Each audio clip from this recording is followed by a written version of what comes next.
Everyone, I hope आप सब अच्छे होंगे। हमने पहले टॉपिक में देखा था सर्जिकल टिप्स के बारे में बताया था कि सर्जरी में कौन सा होता है जो पेशेंट डायग्नोसिस के हिसाब से देखना चाहिए, कौन सा होता है जो हॉस्पिटल भी अपने सेफ डायग्नोसिस देखता है। तो आपने अगर नहीं देखा तो आप मेरे पिछले वीडियो में देख सकते हैं। आज मैंने कहा था कि मैं बहुत इंटरेस्टिंग लाऊंगी, वो है एनेस्थेशिया। अब एनेस्थेशिया होता क्या है? अब एनेस्थेसिया देखिए, सिलेक्शन ऑफ एनेस्थेसिया। अब है एनेस्थेसिया का मतलब तो पहले समझ आए। देखिए एनेस्थेसिया मतलब क्या होता है? ए मतलब क्या होता है? ए मतलब अब्सेंट। क्या होता है? अब्सेंट। एनेस्थेसिया मीन सेंसिटिविटी या सेंसेशन। क्या होता है ना, कुछ ऐसे पार्ट को जहाँ पे हम सुने कि एनेस्थेसिया दे देते हैं, कुछ टाइम के लिए सुन हो जाएगा, इसलिए क्योंकि अब्सेंट जहाँ पे सेंसिटिविटी है, जहाँ सेंसेशन होता है, जहाँ पे हमको ऑपरेशन करना है, वहाँ के सेंसेशन को लॉस कर देना, उसी को बोलते हैं एनेस्थेसिया। अब हम सिलेक्शन कैसे करते हैं एनेस्थेसिया को?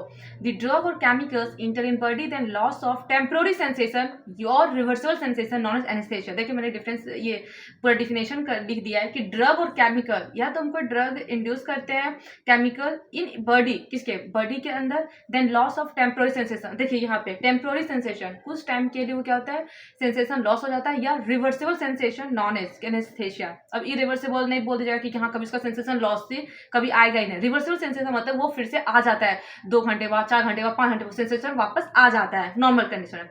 The doctor use to suitable anaesthetic drugs. Drugs जो भी देते हैं डॉक्टर्स, वो देखते हैं कि एनेस्थेटिक ड्रग्स कौन कौन सा होता है। अब मैं इसे बताऊंगी कौन कौन से टीम वर्क होते हैं जो एनेस्थेसिया, जो ओटी रूम में, ऑपरेशन थिएटर के रूम में प्रेजेंट रहते हैं। तो एनेस्थेसिया में हमने देखा कि ड्रग और केमिकल जब इंड्यूस करते हैं तो वो क्या होता है, टेम्पोररी सेंसेशन तक रहता है, उसके बाद फिर से वो रिटर्न हो जाता है। अब इसमें कौन कौन से टीम वर्क होते हैं, कौन कौन से डिपार्टमेंट होते हैं? सबसे पहले हेड सर्जन होते हैं, असिस्टेंट सर्जन होते हैं, एनेस्थेटिक होते हैं। स्पेशली एनेस्थेसिया देने के लिए भी एनेस्थेटिक अलग से रहते हैं लोग देने के लिए, ऐसा नहीं कि डॉक्टर हैं तो डॉक्टर ही रहते हैं, उनके लिए भी अलग डिपार्टमेंट होता है। फिर हेड कंपाउंडर होते हैं, ओटी असिस्टेंट मतलब ऑपरेशन थिएटर के असिस्टेंट होते हैं, हेल्पर कंपाउंडर जो हेल्प करते हैं, एक नर्स रहेंगी, एक सपोर्टिव नर्स रहेंगी। टाइप्स ऑफ एनेस्थेसिया 3 टाइप्स के होते हैं, 3 टाइप्स के, लोकल, रीजनल एंड जनरल। ठीक है, अब लोकल, लोकल मतलब सुपरफिशियल देना है, लोकल मतलब सुपरफिशियल की बात की जा रही है।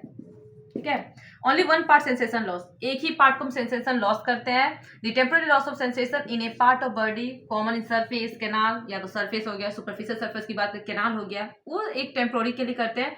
1 या 2 नर्व ब्लॉक होते हैं, 1 या 2, मैंने बोला 1 या 2 ही नर्व्स इन्वॉल्व होते हैं, या तो 1 होंगे या तो 2 होंगे। The temporary loss of function that in 1 और 2 नर्व्स, एक जगह का 1 या 2 नर्व का फंक्शन लॉस कर देना, उसी में क्या कहते हैं, लोकल बोलते हैं। अब इसमें केमिकल्स कौन सा यूज करते हैं?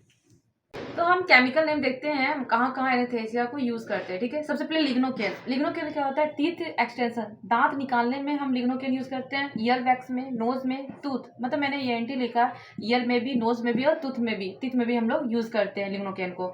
जैलोकेन जेली में भी होता है, इंजेक्शन में भी होता है। स्टिच काट, ये टाका लगाने में, उसमें हम यूज करते हैं। रैस ट्यूब नोज में, खाना किसी को खाना पहुंचाना है, खाना नहीं खा पा रहा है तो हम रैस ट्यूब के माध्यम से नोज में डाल के पहुंचाते हैं। कैथेटर, यूरिन अगर नहीं हो रहा है, रिटेंशन ऑफ यूरिन हो गया तो हम कैथेटर, इसको जैलोकेन को भी यूज करते हैं।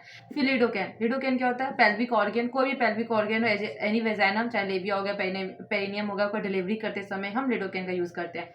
प्रिकॉशन में याद रखिए, नीडल का सिरिंज को हम अच्छे से खींच लेते हैं, मतलब पिस्टल होता है पिस्टल होता है यहाँ पे, हम उसको अच्छे से खींच लेते हैं ताकि वहाँ पे अच्छे से कोई भी प्रॉब्लम ना हो। जैलोकेन गलती से भी अगर आर्टरी में चल गया तो वहाँ क्या होगा, अरोटा में प्रॉब्लम हो जाएगा, क्योंकि आर्च ऑफ अरोटा जो होता है, क्योंकि वहाँ पे ऐसे नोड जो होता है ना, वो क्या करता है, ब्लॉक कर देता है। अब ब्लॉक करने के बाद क्या होता है, वहाँ पे सडन नहीं, क्या बोलते हैं, ब्लड रुक जाएगा।